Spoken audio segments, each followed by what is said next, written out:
கர்த்தருடைய பரிசுத்த நாமம் மகிமைப்படுவதாக. இன்றைய நாளுக்கான தேவனுடைய வார்த்தை சொல்லுகிறது. ஆதியாகமம் 1 அதிகாரம் 2 வசனத்தில், பூமியானது ஒழுங்கின்மையும் வெறுமையுமாய் இருந்தது, ஆழத்தின் மேல் இருள் இருந்தது, தேவ ஆவியானவர் ஜலத்தின் மேல் அசைவாடி கொண்டிருந்தார். எதனால தேவ ஆவியானவர் அசைவாடினார்? எதனால பூமியின் சீரழிவு எப்படி நடந்தது? எப்படி பூமியானது ஒழுங்கின்மையும் வெறுமையுமாய் மாறினது? இதை எப்படி தேவன் சரி செய்தார்? இதெல்லாம் நாம் உற்று நோக்கும் பொழுது, தேவஜனமே, கர்த்தர் எந்த காரியம் ஒழுங்கின்மையா இருக்குதோ, எது வெறுமையா இருக்குதோ, அதை சிருஷ்டிக்கவும், அதை திரும்பி ரீக்ரியேட் பண்ணவும், அதை திரும்பி உருவாக்கவும், ரீஸ்டோர் பண்ணவும் அவர் வல்லமை உள்ளவராக இருக்கிறார், பிரியமுள்ளவராக இருக்கிறார். இந்த அருமையான அதிகாலை நேரத்தில் ஆண்டவர் உங்களை பார்த்து சொல்லுகிறார், உங்கள் வாழ்க்கை மணல் மேடு போல வெறுமையாக இருக்கலாம், வானம் பார்த்த பூமியை போல பளிச்சுன்னு இருக்கலாம். ஆமீன். அடிக்கிற வெயில், ஆமீன், இந்த வானம் பார்த்த பூமியில் அப்படி கொதிக்கும். அதில் நடந்தா ஆமீன் நம்ம பொறிஞ்சு போகிற லெவலில் சூடு இருக்கும். இப்படிப்பட்ட ஒரு நிலைமை, தனிமை, வெறுமை, ஆமீன் வேதனைகள் எல்லாம் இருக்கலாம். ஆனால் ஆவியானவர் சொல்லுகிறார், இந்த வசனம் மூலமாக நம்மளோடு பேசுகிறார். இந்த நாளில் உங்களை பார்த்து பேசுகிறார். வெறுமையான விஷயங்களில் அவர் அசைவாடுவார். ஆமீன். மாற்றம் உண்டாக வைப்பார். தேவன் உங்களை பார்த்து பேசுவார். இந்த வெறுமையான, இந்த ஒழுங்கின்மையான நிலைமையை பார்த்து ஆண்டவர் பேச ஆரம்பித்தார். அவர் சொன்னார், வெளிச்சம் உண்டாகட்டும் என்று சொன்னார். சொல்லிட்டு அந்த வெளிச்சம் வந்த உடனே வெளிச்சத்தை பார்த்து சொன்னார், வெளிச்சம் நல்லதுன்னு சொன்னார். பூமி ஒழுங்கின்மையாக மாறிட்டு இப்போ தேவன் எல்லாவற்றையும் ரீஅரேஞ்ச் பண்ணுறாரு. புதிதாக ஒருத்தனை படைக்கிறாரு. அதுதான் ஆதாமும் ஏவாளும். கொஞ்ச நாளில் பார்த்தா அந்த ஆதாம் ஏவாளுடைய வாழ்க்கையும் சீரழிய ஆரம்பித்து விட்டது. ஏனால் சர்ப்பம் அந்த பூமியை அழித்து நாசாக்கி வச்சிருந்தது.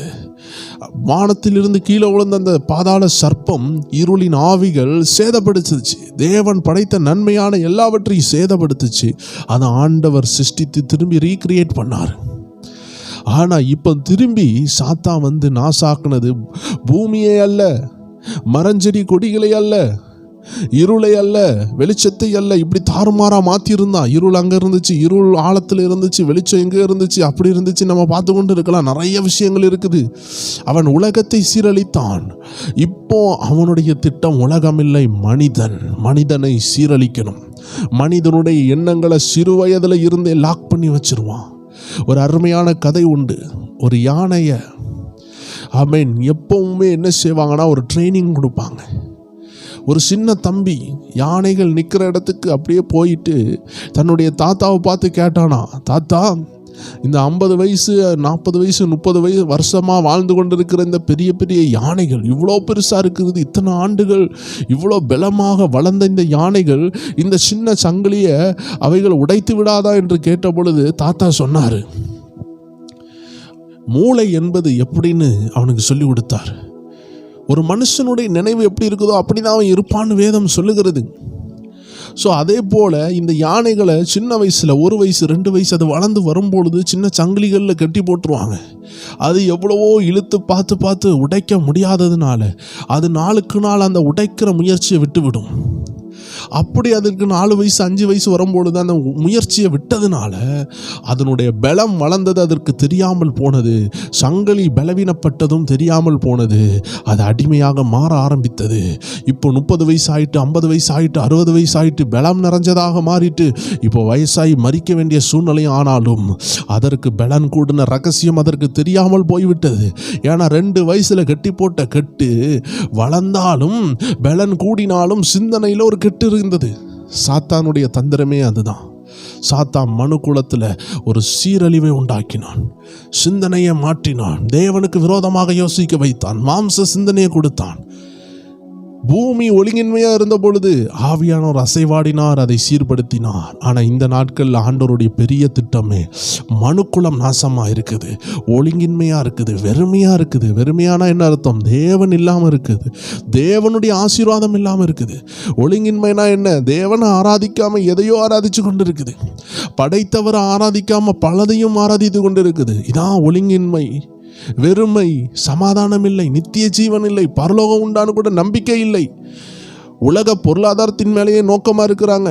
வாழணும், ஆஃபீஸராக மாறணும், சம்பாதிக்கணும், இல்லை இடத்த வாங்கணும், என் பிள்ளைகள் நல்லா இருக்கணும், அடுத்த தலைமுறைக்கு சேர்த்து வச்சுட்டு போகணும்னு சொல்லிட்டு நித்திய ஜீவனை பெற வேண்டாம், நித்திய ஜீவனை குறித்து அக்கறை இல்லாமல் மரித்து போகிறார்கள்.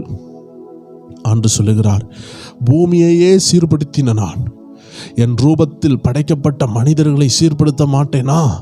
என் ரூபத்தில் படைத்த ஒவ்வொரு மனிதர்களையும் சீர்படுத்துறதுக்காக பரிசுத்த ஆவியானவர் அனுப்பியிருக்கிறார். இந்த நாட்களில் பரிசுத்த ஆவியானவர் பூமியின் மேல் அசைவாடவில்லை, ஜலத்தின் மேல் அசைவாடவில்லை, இப்பொழுது மனிதர்களாகிய நம்மேல் அசைவாடி கொண்டிருக்கிறார். எத்தனை பேர் விசுவாசிக்கிறீங்க? இந்த மாம்சமான நம்ம மேல் அசைவாடும் பொழுது நம்ம வாழ்க்கை சீர்பொருந்தும். இந்த காலை வேளையில் ஆண்டு சொல்லுகிறார், எதெல்லாம் அலங்கோலமாக இருக்குதோ உங்கள் வாழ்க்கையில், இதற்காக தான் ஆவியானவர் கொடுக்கப்பட்டிருக்கிறார். ஆவியானவர் இந்த பிரச்சனைகள் மேல் அசைவாடுவார். சிம்சோனின் மேல் ஆவியானவர் இறங்கினார், இயேசுவின் மேல் இறங்கினார், ஒவ்வொருவர் மேல் இறங்கினார். அவள் வாழ்க்கை மாறினது. இன்னைக்கு உங்கள் குடும்பத்தில் இறங்குவார். 120 பேர் இருந்த அந்த அறையில் இறங்கினார், அந்த ரூமை நிரப்பினார்னு வேதம் சொல்லுகிறது. ரூமில் இருந்த 120 பேரை நிரப்பினார். இதே போல இன்னைக்கு நீங்கள் இருக்கிற இடத்துல உங்கள் ஆஃபீஸை நிரப்புவார், உங்கள் வாழ்க்கையை நிரப்புவார், உங்கள் கிச்சனை நிரப்புவார், நீங்கள் எங்கே இருந்தாலும் உங்களை நிரப்புவார், உங்கள் வாகனத்தை நிரப்புவார். ஏன்னா ஆவியானவருடைய ஒரு அருமையான விஷயமே, அவர் எதையுமே நிரப்ப வல்லமை உள்ளவர். பேதுருனுடைய நிழலை நிரப்பியிருந்தார்.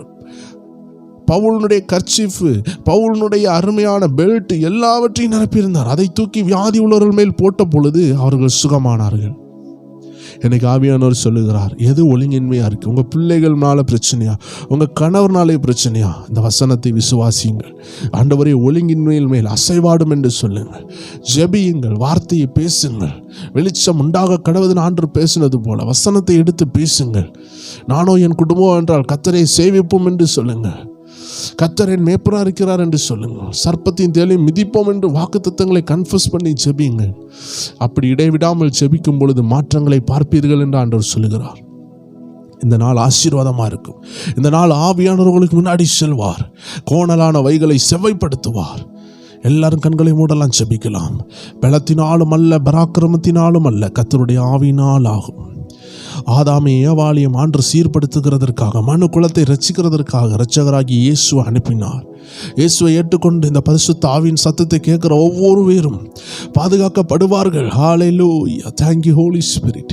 இன்னைக்கு யாரெல்லாம் தன்னுடைய வாழ்க்கையை குறித்து, ஜப வாழ்க்கையை குறித்து, பர்சனல் லைஃபை குறித்து உடைக்கப்பட்டு விட்டோமே, நொறுங்கி இருக்கிறோமே என்று பயந்து கொண்டு இருப்பார்கள் என்றால், ஏதோ ஒரு விஷயத்திற்காக ஆண்டவரே இதிலிருந்து என்னை காப்பாற்றும், இதிலிருந்து ரட்சியும் என்று ஒரு வேளை அவர்கள் பயந்து கொண்டு இருந்தார்கள். அவர்கள் விசுவாசம் பெருக கடவது, அதை ஜெயிப்பார்களாக. தாவீது சொல்லுகிறது போல, உம்மாலே நான் ஒரு சேனைக்குள் பாய்வேன், உம்மாலே நான் ஒரு மதிலை தாண்டுவேன். ஆண்டவரே, அதே போல இவர்கள் ஒவ்வொரு பேரும் மதிலை தாண்ட உதவி செய்யுங்க, கிருபை கொடுங்க, ஆசீர்வதிங்க. இந்த நாள் இன்பமாக இருக்கட்டும், வெற்றி நாளாக இருக்கட்டும். இயேசுவின் நாமத்தில் ஜெபிக்கிறோம் எங்கள் ஜீவனுள்ள நல்ல பிதாவே. ஆமேன், ஆமேன், ஆமேன். God bless you. இன்று இரவு 9 மணி அளவில் நம்முடைய ப்ரேயர் டைம் சேனலில் நம்ம இணைந்து ஜெபிக்கிறோம்.